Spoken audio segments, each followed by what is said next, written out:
Hari ini kita sama-sama mau bercerita tentang bagaimana membangun Kabupaten Belu dari sebuah ide menuju realitas perencanaan. Kita semua lahir dari tanah ini, tanah Belu. Kita harus punya rasa peduli terhadap tanah Belu. Tetapi panggilan hidup itu, saya di sini.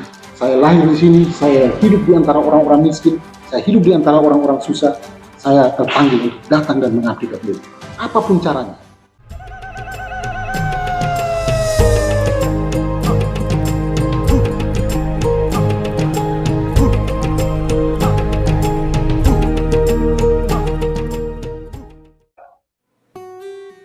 Halo semua pemirsa, ketemu lagi bersama saya Lia di podcast Halo Belu, persembahan bagian protokol dan komunikasi pimpinan Setda Belu.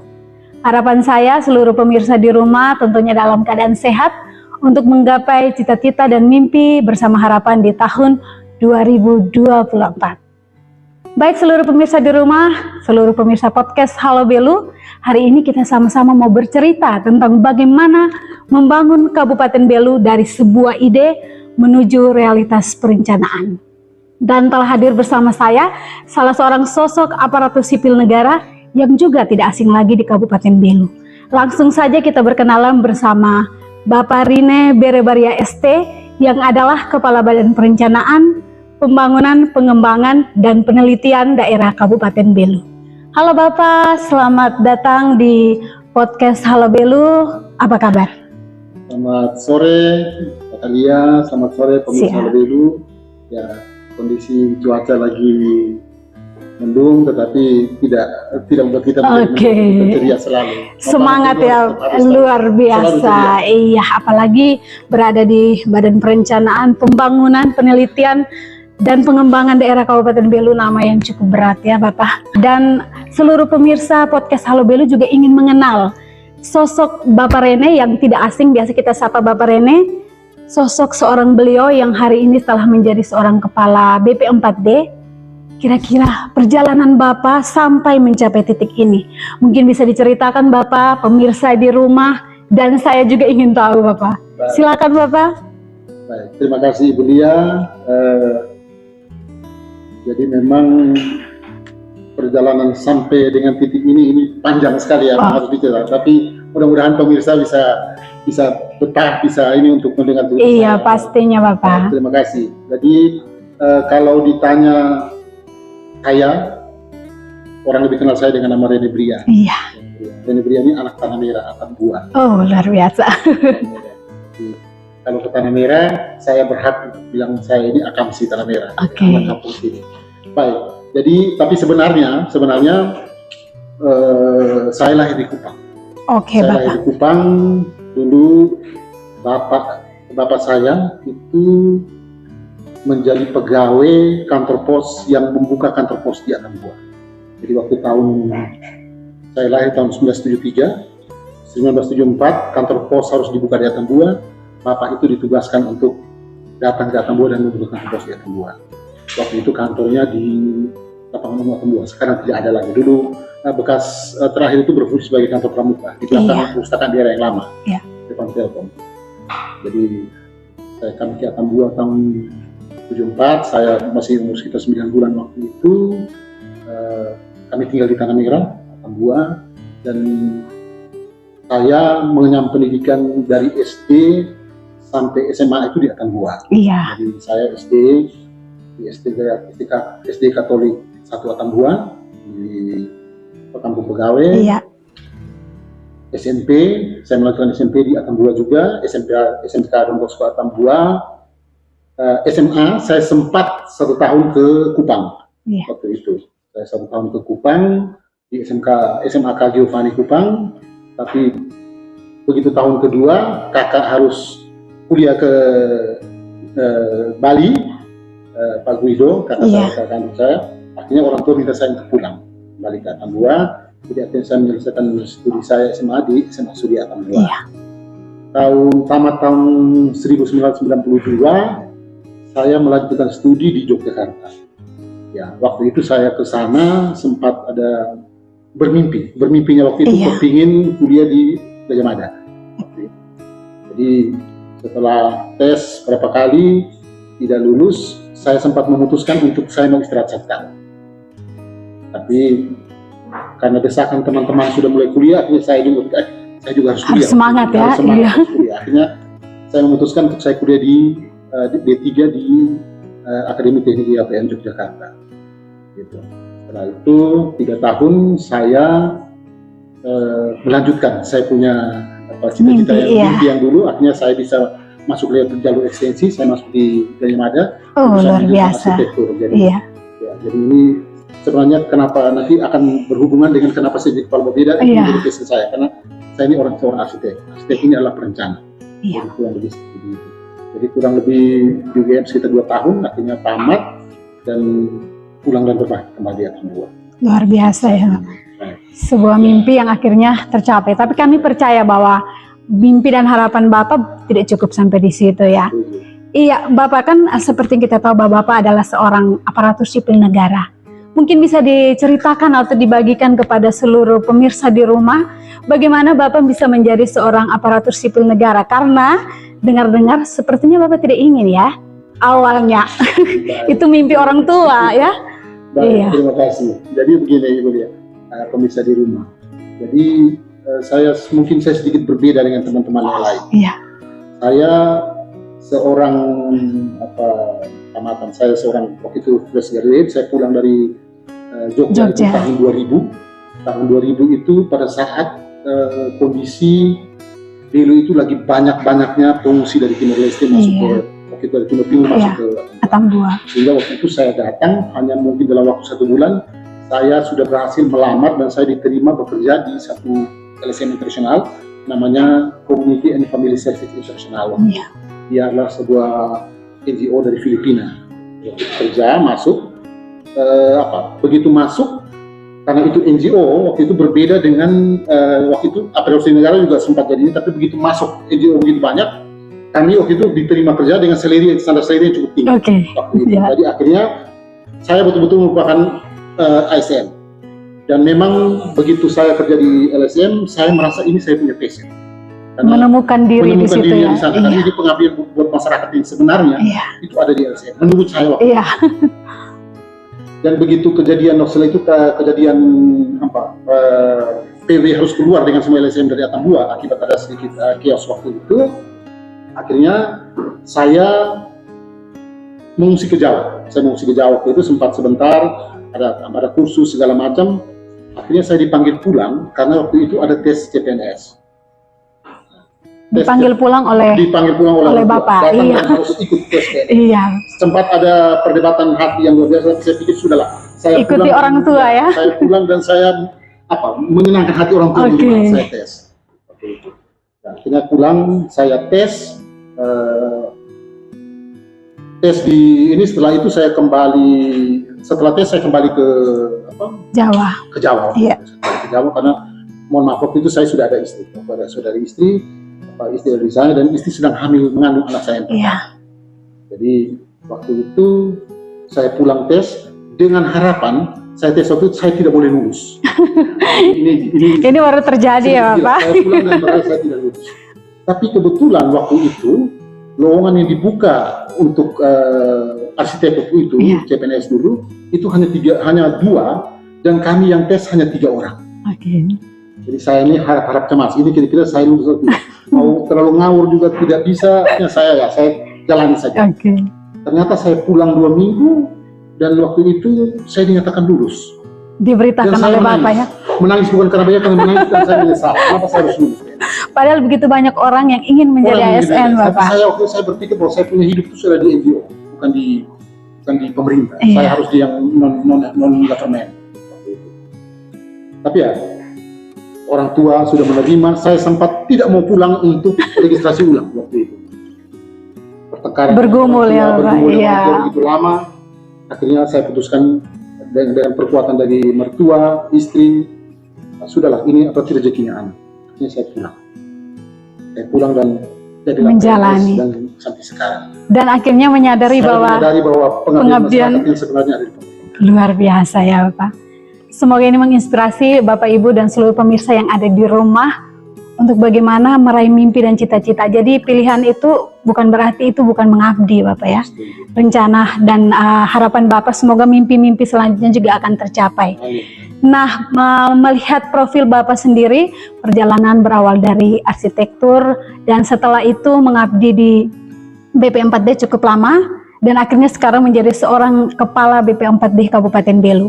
Apakah tugas sebenarnya dari seorang kepala BP4D dan OPD tersendiri Bapak? Mungkin bisa diceritakan. Jadi ini kalau perjalanan PNS ini saya termasuk yang paling komplit ini semua. Kalau bicara tentang karir di PNS.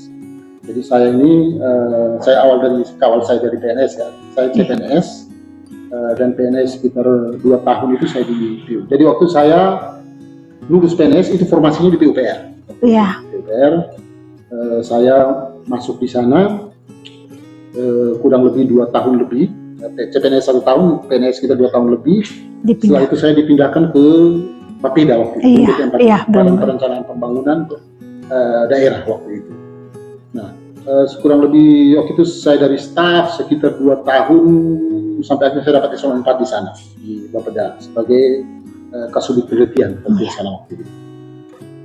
Menjalani karir ini ya memang itu saya punya semangat perencana itu keluarnya mulai dari sana.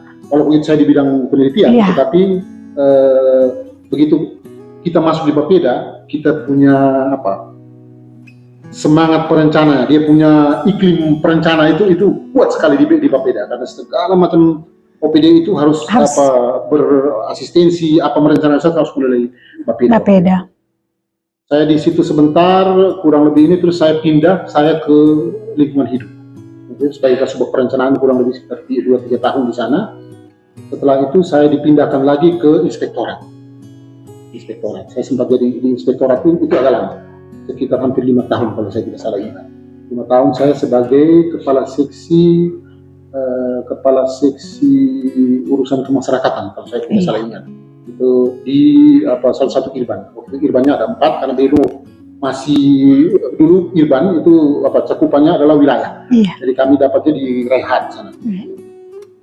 Jadi di inspektorat sekian lama akhirnya saya dipromosikan dapat eselon 3-nya di Dinas Pendidikan. Sebagai kepala bidang bina SMP SMA di sana. Jadi Dinas Pendidikan. Jadi tadi Bapeda, lingkungan hidup, inspektorat, sekarang akhirnya ke pendidikan. Sarjana teknik yang jadi kabit di pendidikan. Ya, jadi sangat luar biasa. Karena memang waktu itu begitu kita di inspektorat itu banyak sekali yang kita juga bergaul dengan segala macam OPD di sana. Salah satunya waktu itu Aldi Bos, segala macam. Belajar banyak hal ya Bapak. Saya dipercayakan untuk menjadi kabit di Dinas Pendidikan. Kurang lebih sekitar 2 tahun. Setelah itu Dinas Pendidikan pecah, Dinas Pendidikan dan Kebudayaan sendiri, Olahraga sendiri. Saya pindah ke Dinas Olahraga sebagai kabit olahraga. Kurang lebih sekitar 1 tahun. Setelah itu saya pindah lagi masuk kembali ke Bapeda. Tapi waktu itu Bapeda sudah berubah nama jadi BP4D, Badan Perencanaan Pembangunan, Penelitian dan Pengembangan Daerah. Jadi fungsinya 2, ada perencanaan pembangunan dan penelitian pengembangan. Kurang lebih sekitar 2 tahun saya pindah lagi sebagai sekretaris camat di Kecamatan Atambo Barat. Jadi pemerintahan juga saya akhirnya dapat di sana, urusan pemerintahan. Jadi sekam kurang lebih 1 tahun lebih, hampir 1,5 tahun. Akhirnya saya dipromosi lagi jadi sekretaris Bapeda. Sekaligus PLT Kepala Bapeda kurang lebih sekitar 1 tahun. Dan ada asesmen, Bupati memberi ruang untuk kami ikut dan saya ikut tes dan jadi Tuhan saya dinyatakan memenuhi syarat jadi kepala bagian di Kabupaten Belu. Kurang lebih sudah sekitar 1 tahun 4 bulan. Luar biasa ya Bapak perjalanan karirnya. Karirnya sangat panjang dan kurang dinas kesehatan saya. Artinya untuk semua urusan itu saya sudah masuk. Nah Bapak sekarang Bapak sendiri menjabat sebagai seorang kepala BP4D. Bisa disampaikan kepada pemirsa di rumah tugas-tugas dari OPD itu sendiri seperti apa Bapak? Baik. Jadi begini, BP4D sekarang itu secara ini memiliki dua fungsi. Ada fungsi perencanaan pembangunan dengan fungsi penelitian pengembangan dalam. Jadi dua urusan ini dikawal oleh BPM4D. Di perencanaan pembangunan, fungsi paling utama BPM4D adalah merencanakan pembangunan daerah, dan yang terpenting itu untuk konteks sekarang kita mengawal visi misi bupati dan wakil bupati terpilih.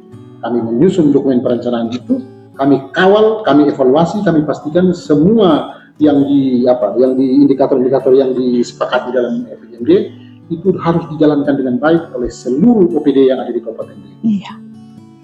Jadi fungsinya itu fungsi dari sisi perencanaan. Kalau fungsi penelitian pengembangannya, yang pertama kami melakukan penelitian terhadap isu-isu yang paling strategis yang ada di Kabupaten Belu. Kami juga mengawal inovasi misalnya. Iya. Jadi di penelitian pengembangan itu kita juga mengawal inovasi daerah kami kawal. Nah, juga di fungsi penelitian pengembangan ini ada satu fungsi lagi yang kami ini adalah terkait dengan pengisian format-format segala macam terkait dengan indeks pengelolaan keuangan dan sebagainya. Itu kami kawal, kami BPM4D. Dan yang paling penting dari BPM4D ini adalah BPM4D ini selalu menjalankan fungsi koordinator untuk seluruh perencanaan. Jadi misalnya kalau ada stunting itu pokjanya ada di BPM4D. Yeah. Urusan PAUD ada juga di BPM4D. Tadi urusan mau bagi beras CPP juga di BPM4D. Jadi semua ada di BPM4D. Termasuk tadi kami baru starting pointnya tadi untuk penyusunan dokumen RKPD, Rencana Kerja Pemerintah Daerah untuk tahun 2025. Coba bayangkan, orang semua masih berfokus di 2024. Kami sudah dari Desember kami sudah pikir untuk tahun 2025. Luar biasa. Jadi sebenarnya kami ini pemimpi yang ada di sana. Iya. Baik, Bapak, pemirsa, semua pemirsa di rumah, tentunya tugas yang tidak ringan ya Bapak, tugas yang sangat berat. Nah, dalam perjalanan sebagai seorang kepala BPM4D selama ini, tantangan-tantangan apa yang Bapak mungkin hadapi? Baik, ini tantangan ini banyak sekali di pemerintah ini. Ini saya kebetulan ini menjadi kepala BPM4D yang kalau Pak Bupati Belu bilang bahwa BPM4D ini harus menjadi CPU-nya Kabupaten Belu. Jadi saya ini otaknya Kabupaten Belu harus ada di saya. Dan saya begitu masuk ke BPM4D dengan kondisi yang kemarin, kita semua tahu, yang pertama COVID. Iya. COVID ini membuat kita harus berpikir segala sesuatu itu begitu karena kemarin di saat COVID semua fiskal daerah ini diarahkan untuk COVID. Iya. Sehingga hampir seluruh OPD ini hampir bisa dipastikan visi misi bupati segala macam hampir agak tersendat-sendat. Iya, benar Bapak. Ini tantangan yang paling pertama. Tantangan yang kedua, ini saya menjalankan fungsi koordinasi. Begitu banyak OPD yang harus saya kawal. Kadang-kadang koordinasi ini gampang diucapkan, tetapi sangat sulit dilaksanakan. Sehingga ada OPD yang sangat cepat, ada OPD yang standar, ada OPD yang sangat lambat, ada OPD yang kadang-kadang pura-pura tidak tahu dengan segala sesuatu. Padahal begitu saya mengawal secara keseluruhan, tidak bisa setengah-setengah. Saya evaluasi kinerja pemerintah Kabupaten Belu tidak bisa kalau satu kelurahan saja tertinggal. Itu semua ada referensiasi dalam visi misi pemerintah Kabupaten Belu. Sehingga memang sekali lagi tantangan paling berat ini justru ada di kata koordinasinya itu. Bagaimana kami mengkoordinir, bagaimana kami punya rencana yang baik, rencana yang Pak Bupati dan Pak Wakil sekarang menurut saya sebagai orang perencana yang sudah ada di Bapeda cukup lama, staf eselon 3, eselon 4, eselon 3 sampai eselon 2. Kabupaten Pak Wakil punya standar yang cukup tinggi untuk pembangunan di Kabupaten Belu.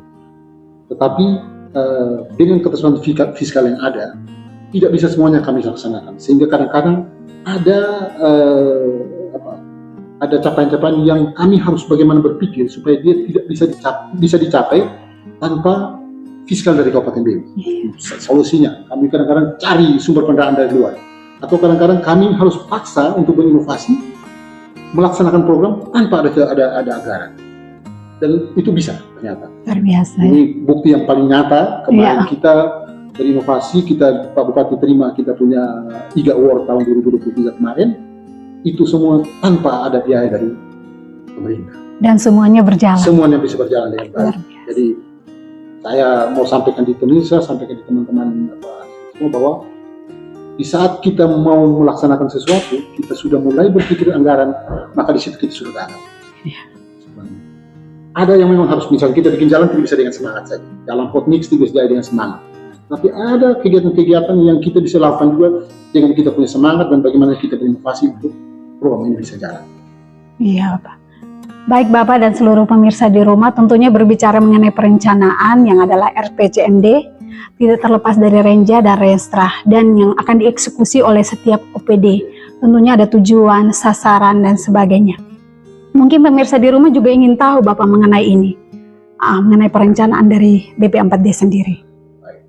Baik. Jadi begini Ibu ya, pemirsa di rumah, ini tahun 2004 ini tahun yang betul-betul membuat BP4D harus bekerja sangat ekstra. Iya. Kenapa sangat ekstra saya bilang? Karena di tahun ini kami harus membuat perencanaan yang untuk 20 tahun, yang disebut dengan RPJPD, Rencana Pembangunan Jangka Panjang Daerah, dengan jangka waktu 2020, 2025, 2045. Kita bikin perencanaan ini, kita tidak bisa kita duduk dan berpikir sendiri.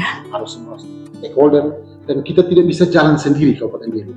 Kami harus selaraskan dengan RPJPD Provinsi, yang juga sementara mau dibikin, dan juga kami harus selaraskan dengan RPJPN Nasional, yang juga 2025 sampai 2025. 2025 kita mau sambut Indonesia Emas. Indonesia Emas. Yeah.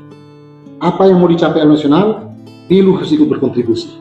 Itu poinnya di RPJPD ini. Sehingga pentahapan 5 tahun selama untuk 4 kali itu saat ini sedang kami lakukan RPJPD itu. Sementara disusun, kami sudah mulai dari tahun kemarin untuk rancangan awalnya. Targetnya bulan Agustus ini dia harus jadi perda. Jadi perda RPJPD untuk masa 2025-2024. Begitu RPJPD selesai, kami harus menyusun yang namanya RPJMD Teknokratik. RPJMD Teknokratik ini akan berlaku 5 tahun.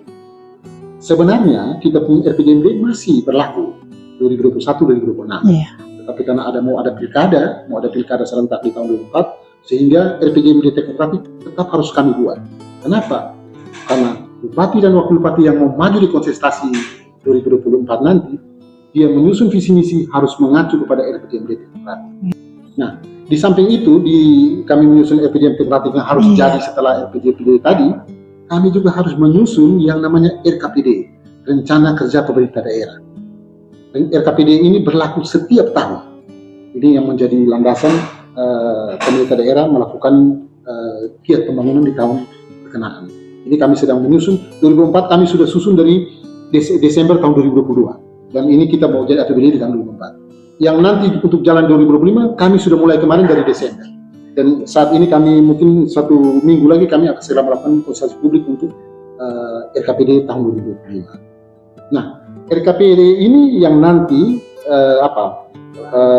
RPJMD tadi, maaf, yang ini kalau dia jadi Teknokratik itu jadi ini, dia harus di breakdown menjadi Renstra OPD. Jadi semua OPD itu nanti punya rencana strategis yang berlaku selama 5 tahun.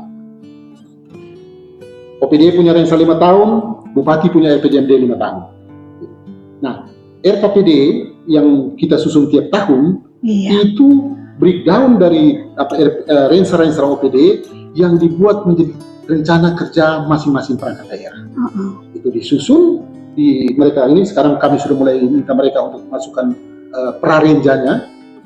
Kita rangkum semua, kita lewat proses segala macam proses yang akan terjadi di siklus perencanaan, dan nanti akan keluarlah yang namanya RKPD, Rencana Kerja Pemerintah Daerah tahun 2025 nanti. Jadi semua OPD punya kerja itu dirangkum menjadi RKPD tahun 2025. Iya, baik Bapak. Baik seluruh pemirsa di rumah dan juga Bapak Rene, luar biasa ya. Tugas tupoksi sendiri dari BP4D. Nah Bapak, kita kembali lagi ke postur APBD. Nah ini apakah dari tiap OPD merencanakan dulu baru dianggarkan keuangannya, ataukah uangnya dulu baru dianggarkan kegiatannya sesuai keuangan? Silakan Bapak. Jadi begini, jadi kalau kadang-kadang ini seperti kita tanya telur dulu atau ayam dulu, ini juga jadi masalah. Jadi begini, saya bilang tadi, jadi semua OPD itu punya renstra. Di dalam Renstra itu sudah ada yang namanya rencana kerja, sudah ada program kegiatan sampai sub kegiatan yang dirinci untuk kerja selama 5 tahun. Iya. OPD tidak bisa merencanakan di luar itu. Nah, kecuali, bukan kalau saya bilang tidak boleh sama sekali, nanti ada yang bilang, oh kenapa kalian ini boleh? Nah, boleh, kecuali ada kebijakan nasional dari pusat yang mengharuskan ada program atau kegiatan baru yang masuk di tengah-tengah. Itu boleh. Tapi kalau tidak ada seperti begitu, maka dia harus jalan sesuai dengan realita. Di dalam salah satu isi dari Renstra itu juga ada kerangka pendanaan. Kerangka pendanaan artinya setiap tahun sebenarnya pagu kerangka dari masing-masing OPD itu sudah ditentukan. Nah, saat mereka menyusun renja, itulah patokannya. Tetapi tidak itu terus menjadi pertimbangan. Kami BK4D, seperti saya bilang tadi, kami tadi baru melakukan rapat koordinasi untuk OPD-OPD yang mengelola pendapatan daerah. Nah, kami mesti pastikan dulu bahwa pendapatan daerah itu ada berapa. Tadi BPKD bilang, oh kita proyeksi untuk dana transfer tahun depan sekian. Kita punya rencana untuk lain-lain pendapatan yang sah tahun 2025 kurang lebih sekian. OPD yang penerima pendapatan. Bapenda dia targetkan berapa tahun 2025. PUPR targetkan berapa dari pendapatan. Semua itu kita rangkum. Setelah itu kita lihat dia punya renja, kita plotkan sesuai dengan satu. Dia punya kerangka yang dia sudah buat, dia punya program, kegiatan, tetapi yang paling penting kita harus pastikan bahwa itu bisa dibiayai oleh kita punya pendapatan. Oke Bapak. Baik Bapak dan seluruh pemirsa di rumah, nah kembali lagi Bapak nih, berkembang isu-isu bahwa banyak sekali yang sudah diusulkan tetapi tidak diakomodir. Mungkin Bapak bisa menyampaikan beberapa hal terkait ini. Silakan Bapak. Terima kasih. Iya. Memang ini banyak sekali. Banyak sekali yang memang sebenarnya kalau begitu kita yang namanya perencanaan, kalau tanpa ada prioritas itu namanya bukan perencanaan.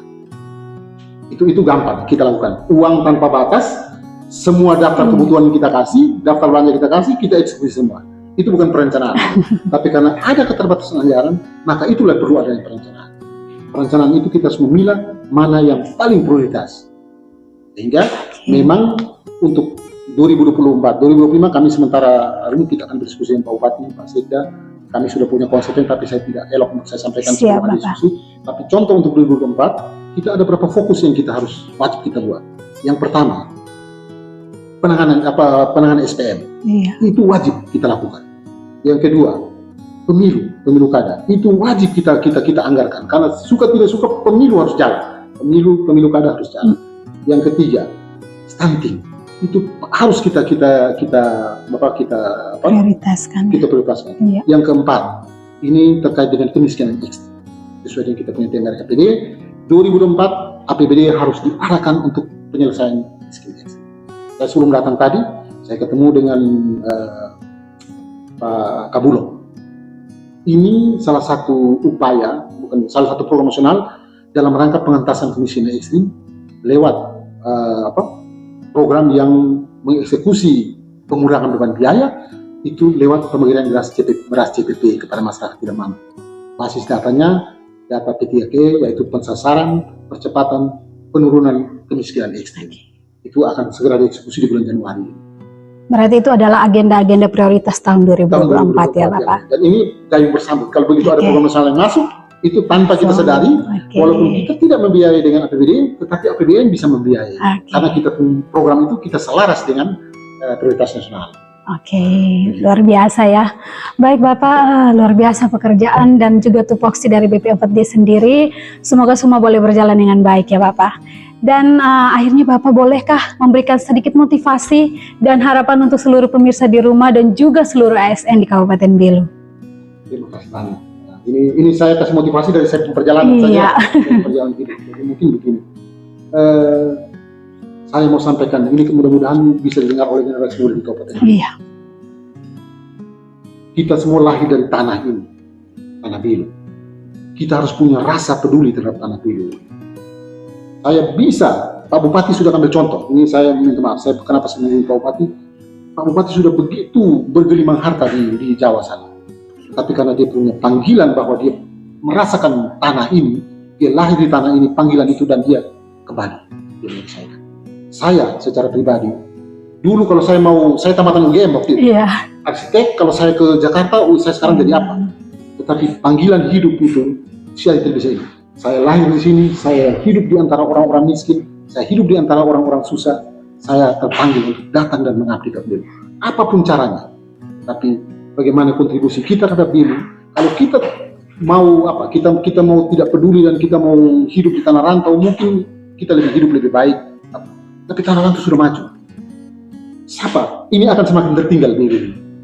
Cita-cita kita mudah-mudahan satu waktu Belu ini bisa jalan sama-sama dengan kontribusi kita sebagai generasi muda atau apa dalam bentuk apapun itu harus kita wujudkan dalam bentuk kecintaan kita terhadap Belu. Pengabdian kepada tanah ini, tanah Belu tercinta ini, itu harus selalu menjadi prioritas. Iya Bapak, luar biasa. Semoga Bapak, seluruh pemirsa dan kita semua sama-sama membangun Rai Belu, perbatasan RI RDTL untuk menjadi lebih baik lagi. Dan semoga juga Bapak, pembangunan, perencanaan, pengembangan dan penelitian di Kabupaten Belu berjalan dengan baik dan menjadi lebih baik lagi. Terima kasih Bapak untuk kita sama-sama mewujudkan masyarakat Belu yang sehat, berkarakter dan kompetitif. Akhir kata Bapak Ibu dan seluruh pemirsa yang ada di rumah, terima kasih masih bersama kami di podcast Halo Belu. Jangan lupa untuk like, komen dan subscribe dan bagikan sebanyak-banyaknya. Terima kasih untuk Bapak Ibu semua dan semua pemirsa yang masih setia bersama kami. Sampai jumpa di edisi lain. Selamat sore, Tuhan memberkati.